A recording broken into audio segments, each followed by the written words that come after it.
Thank you for that kind introduction. I'm a little man from Moody's, not a big man from Moody's, by the way.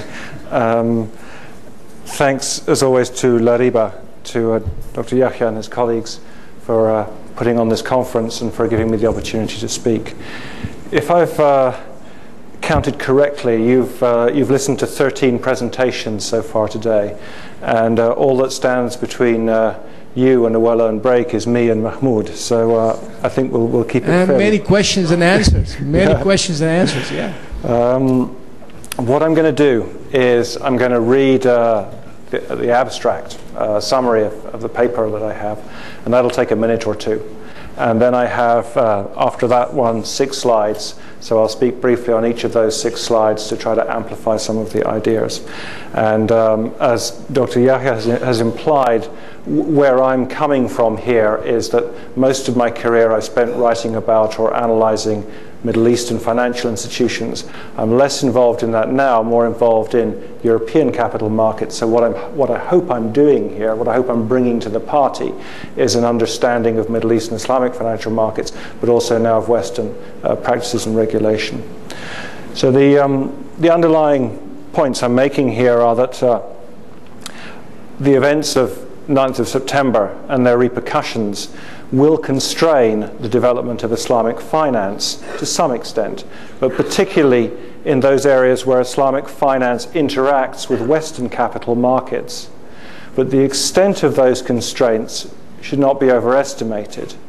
Many of the multiple aspects of Islamic finance are driven by religious piety and social sentiments, often both, and these are impervious to the heightened scrutiny of Islamic institutions and the increased hostility to Islamic institutions, which we've seen coming from some circles since 9th of September, since 11th of September. One of the clearest consequences of 9/11 will be the demand for greater disclosure by financial institutions and with Islamic connections.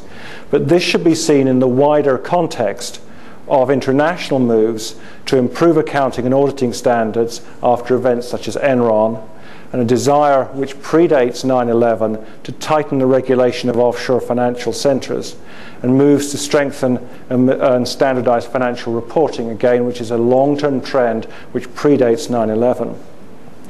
The effect of 9/11 on domestic politics in Muslim countries will also impact the development of Islamic finance. I'm going to be frank here. Regimes with Muslim populations, undemocratic almost without exception, now face a heightened challenge in managing popular Islamic sentiment, which has been stirred up both by the events of 9/11 themselves and by the West's response to those events. On one hand, such regimes need to allow Islamic sentiment to vent its anger. On the other, they're seeking to contain any Islamically charged challenge to their right to rule. So the treatment of private Islamic institutions, including financial institutions, is a significant tool in managing that Islamic sentiment. Those are the broad themes. I'm going to run fairly quickly now through 6 slides. And I'm starting off with a quote. It's very bad practice. You should never start a presentation with a quote from someone else, but that's what I'm doing. And this is from Fred Halliday, who wrote a very good book, which was published just a few months ago. There are 2 frequent responses to any great historical event, both inappropriate, if not downright mistaken: to say that everything has changed and to say that nothing has changed. The book by Fred Halliday is called 2 Hours That Shook the World. It's an instant book that was published. He updated some of his writings on Islam, about anti-Muslimism and that what's behind that, and I would commend it. And I've put down 2 points to remember here. The Casablanca Economic Summit in 1994. I remember reporting on that economic summit, and many of us, and I was at fault along with others, believed that Casablanca Economic Summit would change irreversibly the economic relations between Palestinians and between Arabs, including Palestinians, and Israel. And we were wrong. In fact, it changed very little. And the Arafat-Rabin handshake on the White House lawn, again, was seen as a watershed in relations in the Middle East, and as our televisions unfortunately show us at the moment, to some extent, very little has changed. There are, of course, watershed events, so the Iranian Revolution, the 1967 war, so we shouldn't underestimate that. But the point I'm making here is that we should keep a degree of perspective. Tragic and awful though the events of 9/11 were, if we're looking at the impact on financial institutions, on Islamic financial institutions, let's keep a sense of perspective. The main impact of 9/11 on Islamic financial markets will be in that area where Islamic financial markets interact with Western financial markets. For example, we're seeing that some Western institutions are just more careful, they're more wary about dealing with Islamic financial markets. Now, I'm not going to get into a discussion about whether they're right or wrong to do that. I'm just saying it is happening. Western institutions may curtail the expansion of existing Islamic operations, and in fact, I've seen one example of the reverse. A Gulf-based institution which was planning a major Islamic initiative, and after 11/9 decided that it was not going to do that. And there's a possible reduction in the availability of interbank facilities from Western institution to Islamic banks. I was talking recently to the man who effectively runs interbank credit for an Islamic institution in the Gulf, and his job is to go around the Western banks and try to build relationships with them. And he was saying that, yes, it did become a little more difficult after 11/9. But bear in mind a reverse effect here, which is that the effect of anti-Muslim sentiment in the US after those events made a lot of Muslims uncomfortable about remaining here. And some of them went back, and a lot of them have repatriated their money back. No. But many aspects of Islamic finance will be completely unaffected by the events of 11/9, and these are the areas which are managed primarily by Muslims for Muslims. I'm going to jump to the third bullet point because I don't want Dr. Yahya picking me up and saying that LARIBA is not only for Muslims. I know that, but I'm just making I wanted to cite you as an example of an Islamic mortgage lender, but I know that you're not solely aimed at the Muslim community. I've given examples here of Islamic retail banks in Muslim countries.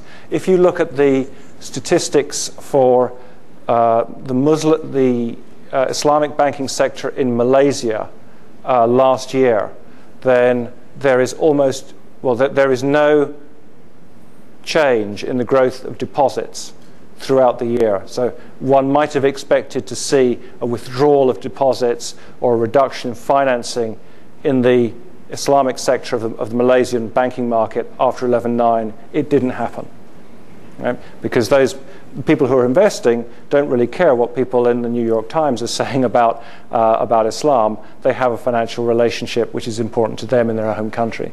We've also seen Islamic bonds being issued by Muslim governments. They're not, and I cite Malaysia, but also Bahrain, which has been expanding that Islamic bond market over the last few months, and that has been unaffected by the events of 11/9.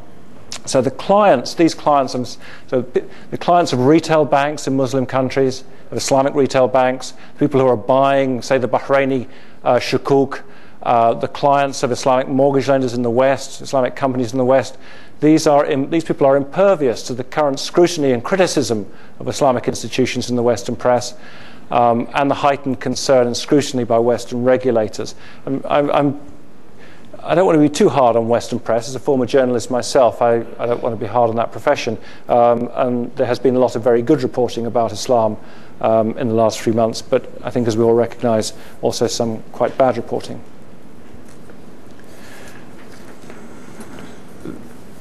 The scrutiny of financial institutions worldwide has been increasing, and Sami has made reference to this already. And this is unconnected to 11/9. It may be propelled to some extent by that, but it's unconnected, and Enron has already been mentioned.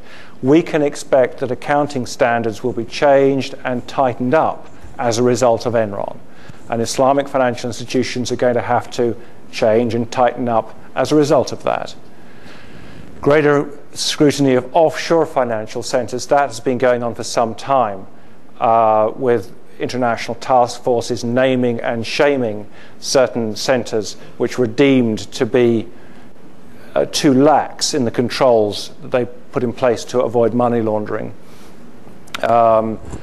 Strengthening financial reporting standards, and there's a long-term effort to require and encourage stronger internal controls and credit scoring in banks.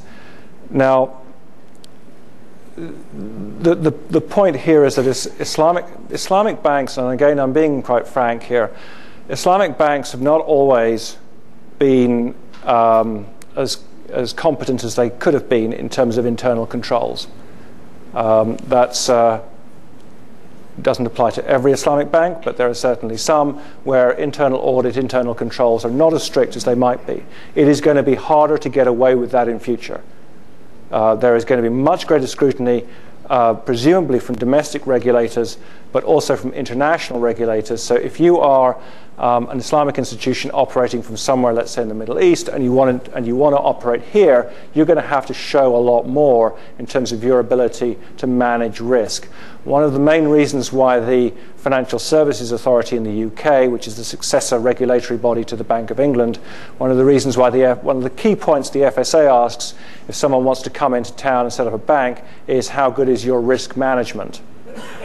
And it's going to be asking harder questions about risk management now as a result of post-Enron, greater scrutiny of offshore financial centres, international efforts to tighten internal controls and credit scoring. That will be propelled, given an extra push by the events of 11/9, now that people realise how easy it has been to move illicit money around the world. But the main point I'm making here is that we shouldn't see that simply as a reaction to 11/9. You've got to get with the program on all these things. And you would have had to get with the program on all these things if 11/9 had not happened. Just to step back from this, there's two ways you can regulate. You can have a rule-based system, or you can rule by the spirit of regulation. And the US system has been very rule-based. That is to say that here's the barrier, and as long as you stay this side of the line, then we don't have a problem. Whereas the European system has been much more that you have to stay within the spirit of regulation. And that's why we Europeans say that Enron could never have happened in Europe. We would say that, of course, wouldn't we? But the reason why we say it is because our system is much less rule-based. Now, I would expect that one of the results of Enron is going to be that there will be many more rules imposed. What happens with a rule-based system is, as long as you're staying this side of the line, you're okay. So everybody makes sure they're right here on the line. Because you're okay if you're there, but you're making your maximum profits. You've got the greatest leverage, whatever it is that you want to do to push your financial structure to the limit. You're fine. You're on the right side of the line, but you're taking a lot of risk. We're going to see more laws, more regulations coming into place post Enron. We can have a debate about whether that makes a financial system safer or not. There will be costs involved in that. It costs money to adhere to laws. Moving through, and I just have two more slides I'd like to address. The attitude of Muslim governments to Islamic finance is going to be a key to its development now. The governments of Muslim countries tread a difficult path in managing domestic Islamic sentiment. Okay, you have to let people let off steam. You have people in your society that feel more religious sentiment than the government does. The government has to allow these people to express their views. That's letting off steam. But on the other hand, they don't want these people to challenge their right to rule. You have to keep it under control. I'm not expressing an opinion on that, I'm just saying that that's how it is. And that's a difficult line to tread. Now, governments always influence and frequently control. I'm talking about the Middle East and beyond, the licensing of financial institutions. the regulation of financial institutions once they've been licensed. They control the enforcement of the law, and not just financial law, but they control the enforcement of the law, and they control the soft boundaries of acceptable religious activity. Okay, if you take the example of Egypt, I'm sorry if I'm being too frank, but who gets arrested and when and for what reason and when they're let out can be decided by the government in order to decide where they want to tread on that fine line between allowing people to let off steam and keeping it under control. Okay. Now, the question is, how are they going to manage this at a time of very intense Islamic sentiment? All right. You've had a situation where people who are Muslims were responsible for some terrorist acts. You have people who are going around saying, well, that's how all Muslims are. We know that's not true. You have a situation where the Americans and their allies have been taking military action against a country which happens to be Muslim, Afghanistan. It may take action against Iraq. There's a lot of uncertainties here, of things that Muslims are trying to get their heads around, and how Muslim governments deal with that is going to be very important, and it's going to directly affect how Islamic financial institutions are treated in this country, in their own countries. And I don't know, and I'm sure there are people in this room who do know, but I don't.